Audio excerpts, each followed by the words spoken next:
The year is 2015. Over 100,000 Japanese spectators hold their breath as one of the largest and most prestigious horse races in the country is about to begin. Across the nation, an estimated 12 billion yen worth of bets has been placed on a single horse. The top seed and crowd favorite, the infamous Gold Ship.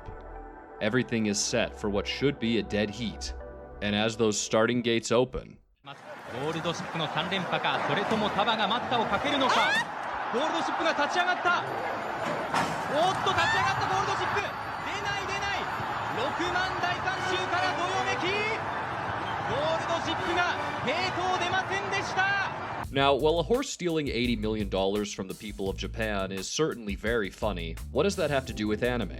Well, quite a lot, as it turns out. But you need to understand that the Japanese obsession with horse racing isn't new. For a long time, it was one of the country's favorite legal vices. In 1997 alone, over 4 trillion yen was wagered on horse racing. Adjusted for inflation, that's around 49 billion US dollars in today's currency, which is a mind-blowing amount of money. And while the industry may have experienced some ups and downs over the years, in annual betting, it still pulls in around 3 trillion yen. Which, to put things in perspective, is still more money than the revenue generated by American football. And the legendary horses of that golden age never really left the public consciousness. They just evolved into idols, into Umamusume.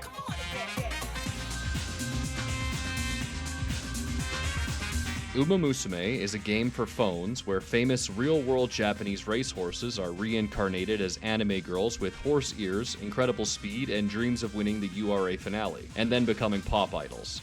I'm sure this seems like a really weird niche series, but I need you to understand the sheer magnitude of the thing that we're talking about here. Umamusume is not a niche mobile game. It's a multi-billion-dollar media juggernaut that devours attention, prints money, and spits out new idols one after the other at a staggering rate.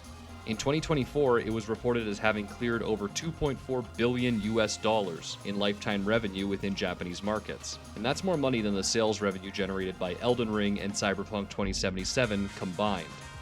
There are figurines, keychains, art books, plushies, racing merch, ramen flavors, horse-themed cafes, crossover events with actual horse racing tracks. It's honestly insane. And with the recent English release in the West to both Steam and mobile platforms officially expanding this empire into an English-speaking audience for the first time, we all have to ask ourselves one question. Is the game good? As an appreciator of the land of the rising sun, that's what I'm going to try and answer here today. But in short, yes, extremely so. I've never played anything like it before, and it's kind of hard to sum it up, but if I had to try and describe it, it's pretty much like Mr. Ray, Vision Be Mine, and Pyomai joins the front runners. He's coming around! Making a move on the outside is Pyomai with a tremendous push. Pyomai with tremendous speed. Come on, girl! At the top of the stretch is Pyomai challenging Zucker's mother for the lead. Pyomai and Zucker's mother. Pyomai and Zucker's mother and head for home. Pyomai pulling ahead. Pyomai with speed to burn, and it's Pyomai. Pyomai coming from behind to win it. Pyomai hits the wire first. So what do you actually do?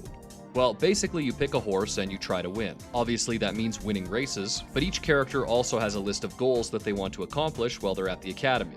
And it's up to your skills as a trainer whether or not they pull that off. Your horse has 5 stats: speed, stamina, power, guts, and wit.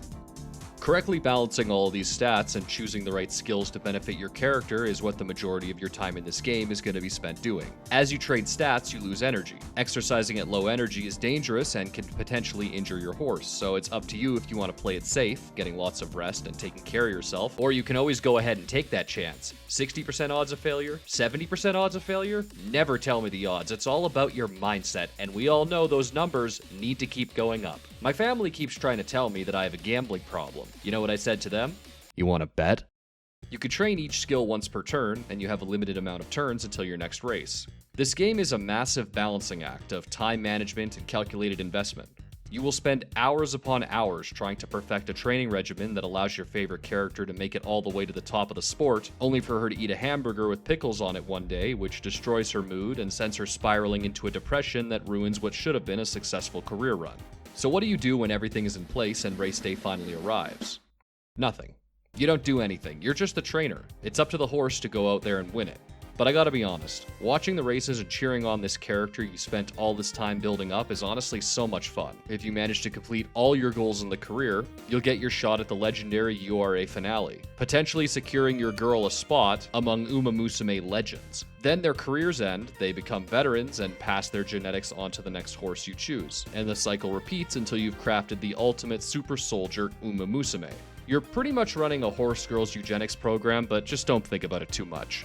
I think it's really cool how going through each character's different career really gives you a chance to get to know them. It's kind of like spending a few episodes of a slice of life with every horse you pick. When I first started this game, I didn't really take it that seriously, and my reaction to losing a race was typically to blame my horse girl.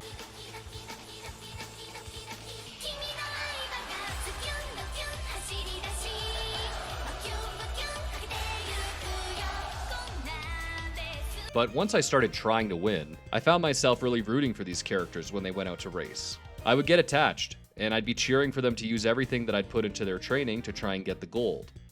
And when I would inevitably lose careers because I had made mistakes when I planned out the training, my reaction wasn't to blame the runner anymore. It was to blame myself. I'm so sorry. I failed you. You trusted me, and I failed you. So, it's all about the horse girls, right? Well, how do you get them? Take a wild guess.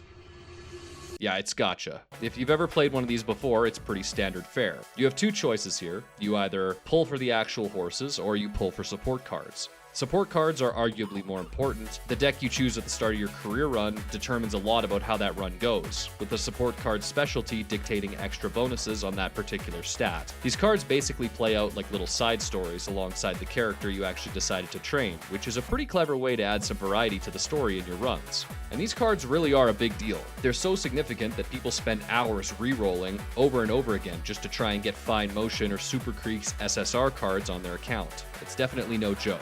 But for gacha mechanics like this to be successful, you need a great cast of characters, and Umamusume delivers on pretty much all of them. These are my ladies. This is Jill. This is my lady Amy. Little Susie. Brianna. You know why we call her Brianna, right? No. Yeah, it's a long story. Shaniqua. Helga. Miss Kitty. Jeannie. I dream of, Teresa. This is Teresa right here. Now is that your... Dirty girl. This spot is for my special lady. If you're a fan of anime, you'll absolutely find at least one character that speaks to you. Whether it be Bakshin's undying optimism and never-ending desire to push herself beyond her limits, Harurara's joy at just participating in a sport she loves, regardless of the outcome or her lack of talent, or Airgroove's determination to live up to her mother's legacy and inspire those around her. All of these characters have something good going for them, and I guarantee you'll find a favorite if you give this game a chance. However, to me, there is one who stands above the rest. A generational character who nearly defies explanation. Someone who can barely be compared to anyone I've interacted with in my life. And her name is Goldship.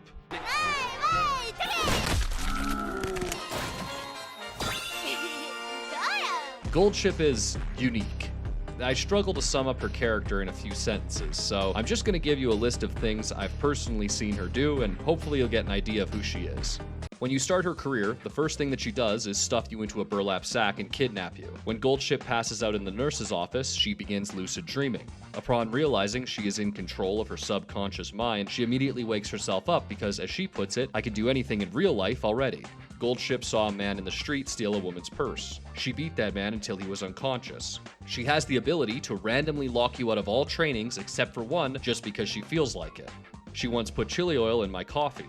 Invents a new sport called air basketball and begins calling herself Gold Jordan. The experience of training Goldship, being relentlessly manipulated, bullied, beaten, and ignored, was so frustrating and memorable to me that she quickly cemented herself as my favorite character in the franchise. I have to give them credit, the Japanese truly understand how to appeal to the male fantasy. The real-life Goldship, the one from the start of this video who threw that big race, actually retired with no injuries and lives a very comfortable life on a ranch, where he continues to father new racehorses to this day. I guess some guys just have all the luck. In terms of this game and its meta, it's also worth noting that the new Western release is around 4 years behind the original version. So despite everything I've said, we're actually experiencing a pretty tame version of the game compared to the more up-to-date Japanese player base. But that's not all. Because, like many successful gacha games, this series has an anime tie-in. I wouldn't blame you for not expecting it to amount to much. Anime like this can be kinda hit and miss. It seems like sometimes a studio just phones it in when an anime is about a mobile game. And I'll never forgive them for what they did to Girls Frontline. But then you start watching Umamusume and it looks like this.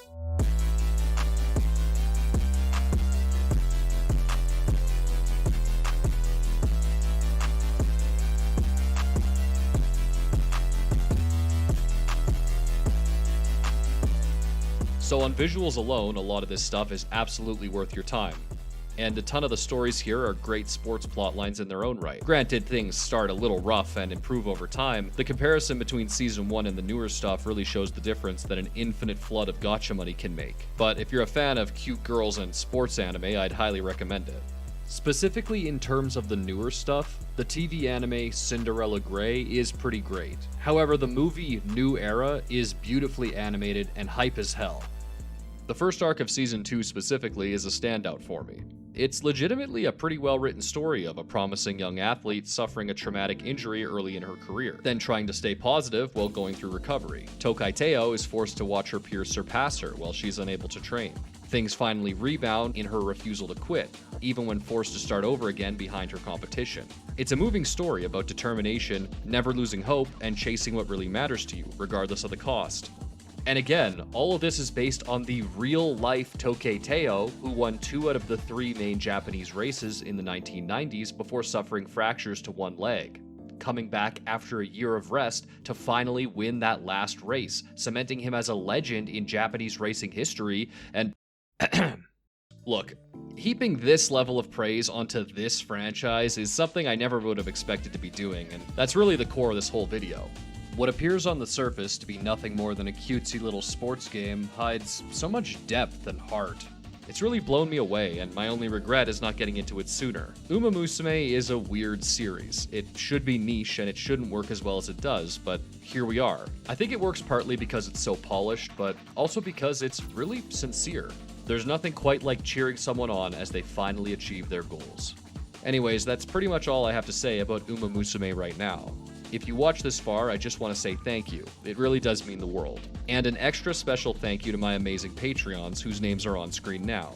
I'm Elephant Steak, more videos on the way, so stay tuned.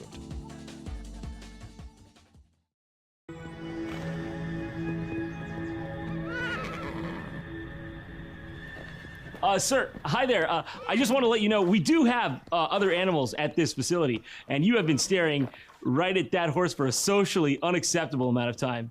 Yeah, I will be getting staffed. Thank you.